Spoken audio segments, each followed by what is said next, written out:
Hey guys, welcome back to Do It Live, and today we're going to change it up a little bit.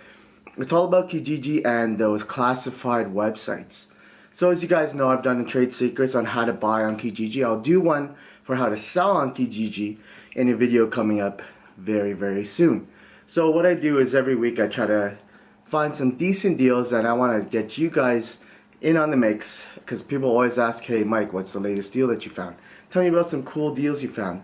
How about I tell everybody about some of the cool deals that I find. So let's take a look at what I found this week and maybe take a look back at some other weeks where I found something good. Alright, so I have some of the stuff behind me right here. So this is a bit of a PC building episode. I've been trying to build some PCs. If you know what you're doing, you can make some money off of them, or just build a cheap PC in general. I'm going to be doing an entire video on budget building PCs and how I put together PCs for under $500, sometimes even $300, and I'm maxing out titles like Battlefield 1, Tomb Raider, and stuff like that. Maybe on high, but a good 1080p because 1440p is nice, but not everyone wants to go out and buy one of those things. So enough of PC building, let's get to what I found. So the first thing we have here is an NZXT 810 switch. It's a beautiful enthusiast full ATX case. Not everyone will be interested in this, but as you can see, it's massive. It came with two great NZXT cooling fans. Let's do a nice panoramic shot of it for you guys.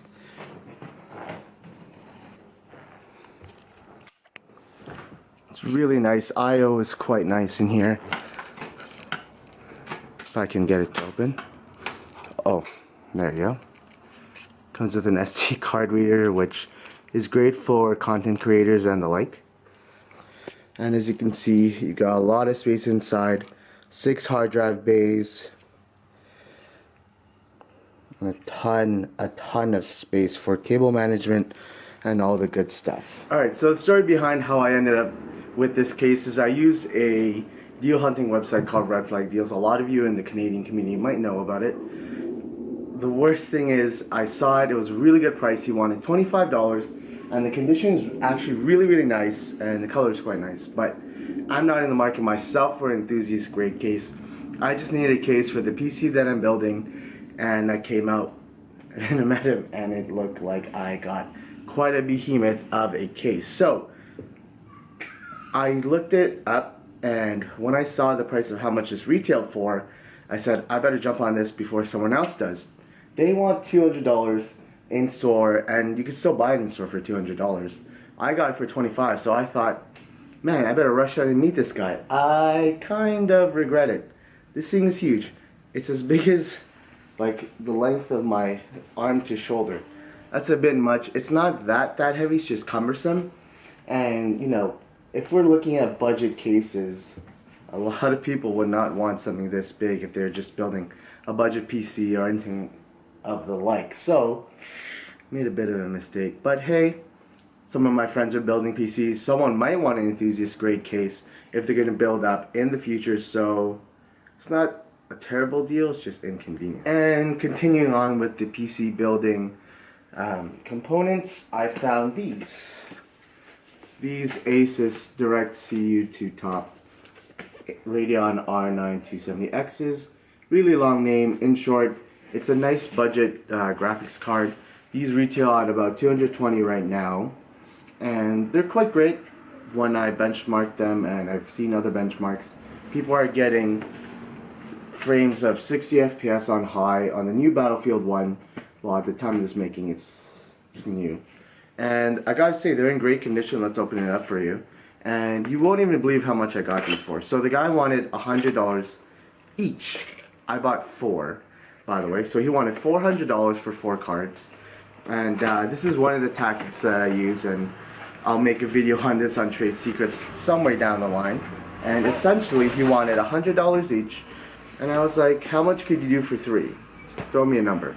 He wanted $250 for 3, and I was just a little bit lazy to respond. It wasn't that amazing of a deal, so I just waited a little bit, and within a day or two he messaged me back and said, hey Mike, are those prices too high? And I said, yeah, I've sort of seen them go for about $75 each. And he's like, okay, what about 200 for 3? Let's do the math. That's $65 each card. I was bluffing a little bit when I said they've gone for 75 on my local classifieds website like Kijiji, and I've seen one go for that price. So I decided to quote that to him, and look at that, $65 each. That's great. So I was going to meet up with him, and on the ride there, I was kind of wishing I asked for the 4th one, because yeah, I might end up building 4 PCs down the road, and so kind of regretted that. But when I met up, he brought all 4 and said, hey, you know, I would kind of like to see them all go. So I said, how about $250 for all 4? And he's like, yeah, I'd rather see them all go. You look like you'll be able to use them a lot more than I would. And boom, there you go. From $400 to $250 for all 4. And to be honest, on the classifieds website, the least they actually go for is 100 to 120. So yeah, got them for $60 each. So let's take a look. He kept them in really good condition. All 4 of them are actually in very, very good condition. And I'm surprised he has the box for all 4. But, you know, I love me some boxes. I love having everything come as it would new. You know, box and stuff. They kept some of the cables in there. That's great. Let's take a look at the card itself. Not everyone's going to enjoy this video because, well, not everyone likes PC gaming.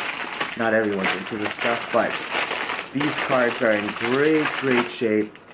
Let's take a look at it. That's the back, and this is the awesome direct CU cooling design. I think that looks pretty badass. Let's get a focus in on that. Great little card, and like I said, I've seen this output a good 60 frames on high. Maybe turn some shadows down on Battlefield 1. On Crisis 3, you get an easy 45-50 frames. Turn shadows down and you'll get your 60 frames on high. So, like I said, I bought 4 of them. I have 2 on me right now, as you saw earlier when I was comparing them to the size of that humongous case. Shout out to Humongous, by the way. And, yeah. Those are my finds for the week. If you guys like this video, I'll be doing videos like this every week. I might tune you guys into some of the old deals that I've had in the past. And hey, get out there, go look at your classified sites. If you're trying to get something on the cheap and it's not going to last you forever and you know it won't, you're just getting it for the meantime, don't hesitate to go out there. You can get some really good deals.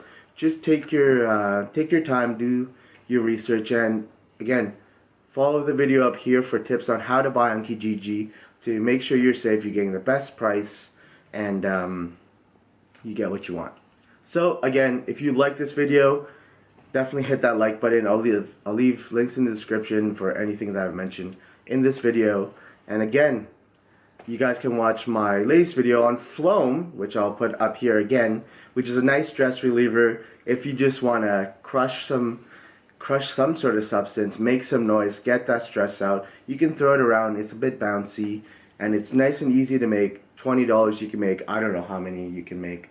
You can make a ton, and it's a lot better than any of those stress balls that are out there. So check out the video up here or hit the I, and I'll see you guys either later on this week or next week. As you can hear, hopefully you can hear that sort of crunchy sound. Now listen. Oh yeah, listen to that goodness. So the best part of it is that you sort of fold it into each other and you can squish it and makes a crap ton of noise like